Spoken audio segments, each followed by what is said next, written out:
gamelane pethik ta. Bisa klisi sewengitan bisa turu Nirun dalem dongak nafsu nang menteng ya.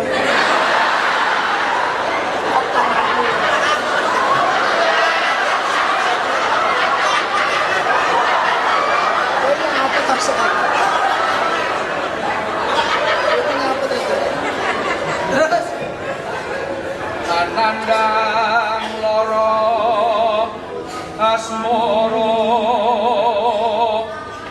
lir kumbang kang nyidam sari Piye?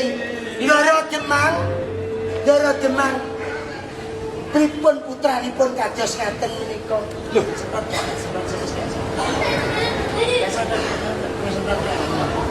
Ras, monggo.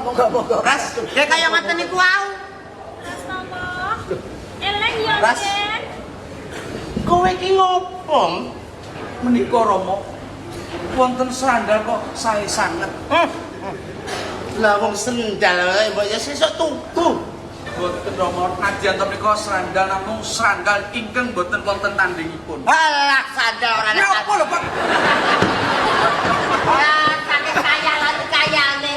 Gojilan. Kowe bener Bagio. Lah bocah iki kok ganggu gawe Raden Prastya. Hei, adalah. Kowe aja sembrono. Reno pangendam. Wani kaya Sing tawet dene apamu? Apa kowe wani karo golek deleng ini? Sing tawet dene apamu? Maju kowe ya. Oh, leno pangendamu sapetake siti pantoro sumbyur padamu. Dalange sapa? Selain.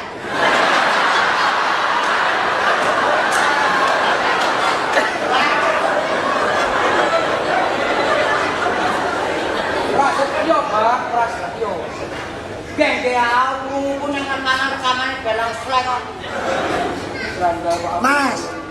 Raden Mas Prastya. Iki kene kakang kok. Matur kemawon Kang Rama iki Yasmin. ngajengaken kados Juga Widya, coba ini kakandane coba diingatkan. Ini kakak kamu ingat. Mari kita kamu diingatkan ya. Ingatkan.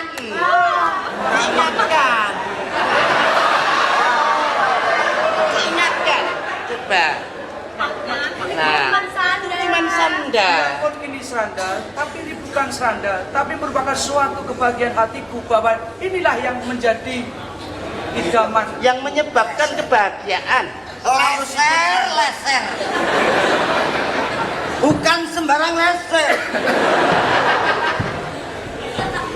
Sawangan jadi dia Diingatkan coba kakandanya. seranda koyong ini apike, aluse, endah piye sing ngagem. Kersaken pripun? Pripun, Pak? Pripun enten Rama? Menika mangkaten Rama. Menawi kula dipun parangaken matur bares mawon. Iya. Menawi dipun keparangaken mbok dipun padosi sinten kekagungan sandal menika. Lah kok ngomongnya kan mang. Dadi iki kon goleki sing duwe sendal sapa? Piye? Upamane wis ketemu. Piye? Mbok menawi menika mawon Rama ingkang dados tetimbanganipun gesang kula. Yen bocah elek. Nadyan to awon menika pawitan kula menika sanes rupa menika nomor wingkingipun Rama. Ingkang baken tresnanipun dhateng kula. Rasane, niki rasane. Rasa apa Pak Stroberi? Lah, maksudnya rasa stroberi nopo? Ya kayaknya enak, bocah elek tapi Yo. Piye? Nadyan to wonge paribasane kurang sithik ora dadi boyopo. Sing penting rek atine. rasa, Rasa rasane semanunggal. Lah, manunggal ati lan ati kawin habis perkara kowe ngali yo. Lah ngono. Monggo ingkang dipun kersaken. Iki becike aku wis matur karo Rama digoleki sapa sing kagungan Lah sandal. lajeng goleki nang ndi? Gawe amu. Ngene iki Run, Cik, bot-bote aku ditangsi ning anak. nggih. Ana paribasan. Anak olah bobok kaprak. Nggih. Nek bapake polah, Anake tambah. Kreru.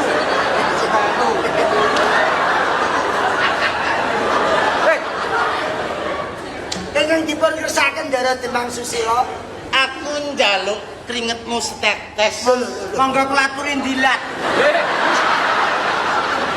Dumang ora. Keringet tok kon dilake ning dipun kersaken. Ora darai aku ki wong kurang ajar.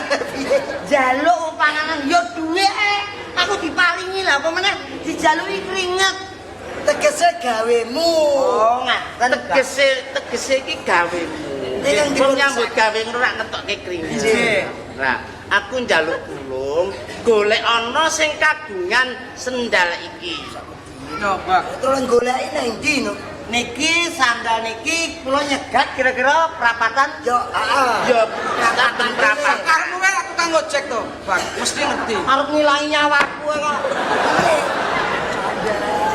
Oh, sandal aku dibatik Pak yo elek. Lengser. Nggih, nggih. Ya aja sia-sia karo sandal iki, Pak. Boten. Yen wis sia-sia karo sandal iki padha harus sia-sia karo jiwa. Boten banyak kulo Sing apik. jiwane jiwa sandal. Iki najan sandal ning atiku, Pak. Nggih. Ngerti yo nek sandal iki nganti tok tibake meneh ijole gulung. Nggih, tampane nggih. Wah, ndane mentolos nggih. Ya engko nek ditibake meneh dipotong honore.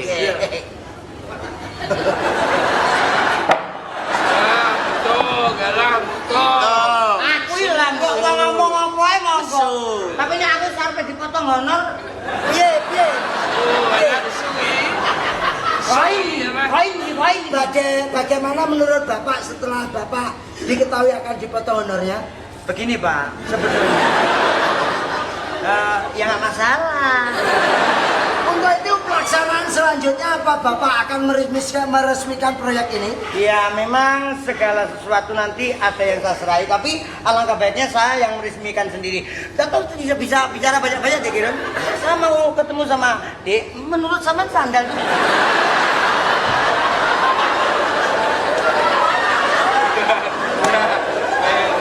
Cih, menawi ngaten yang dipun ngersakaken, monggo kula aturi ngrantos bagya kalian kula ingkang badhe manggihaken. Lah ya iki marak tamu-tamu urung Cik. kondur kabeh. Taksih wonten Ono punden sing mbok iya. nangke. Cih. Iya. Monggo. Ini anakku di kamarnya tuh. Berapa?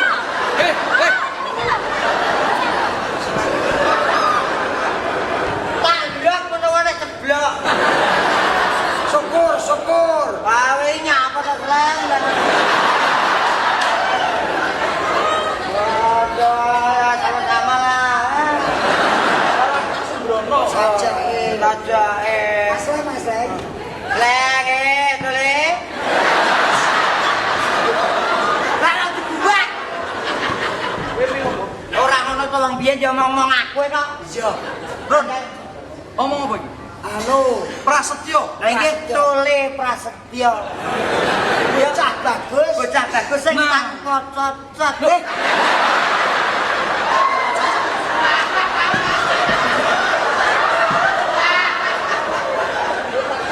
Maksudnya yang enggak luka. Cacat. Gila bahasa Indonesia ini kalau Jawa. Kalau Jawa ya cacat. Aturi ngrantos.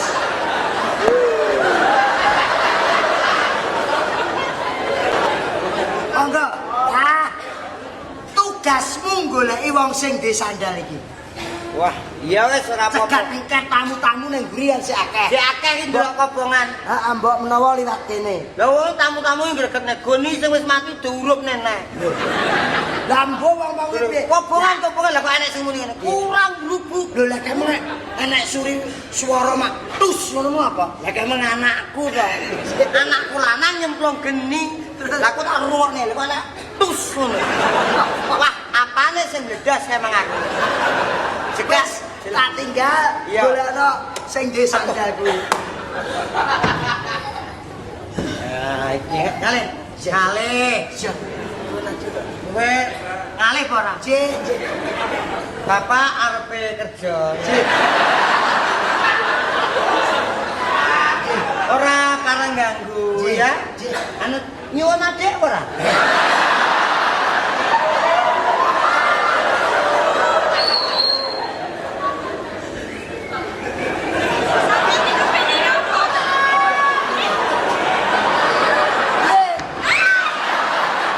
Piye?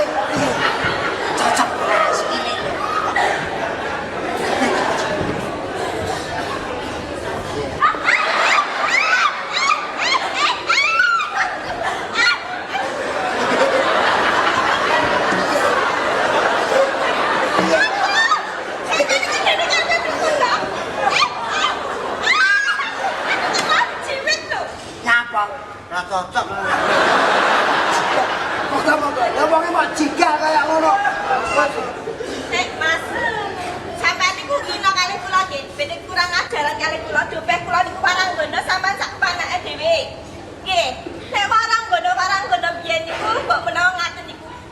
beda karo Waranggana sakniki. Sampeyan niku pun nyina dobeh Waranggana. Terus wong wedok terus jaman nyek ngaten niku. Najan kados napa kula niku nggih wong kados sampeyan niku nggih Mas. Nggih.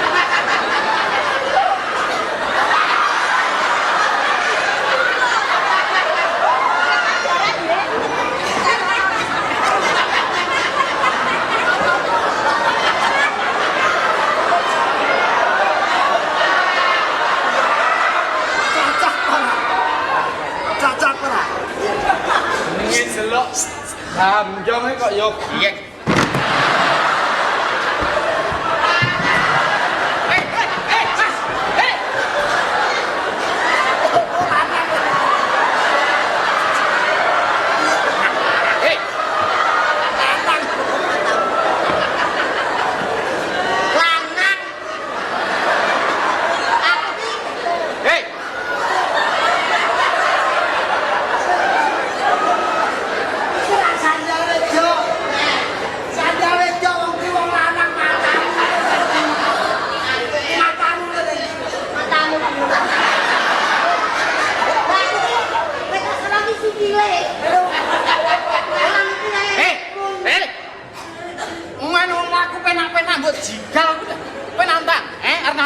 Dan Jalan sepura.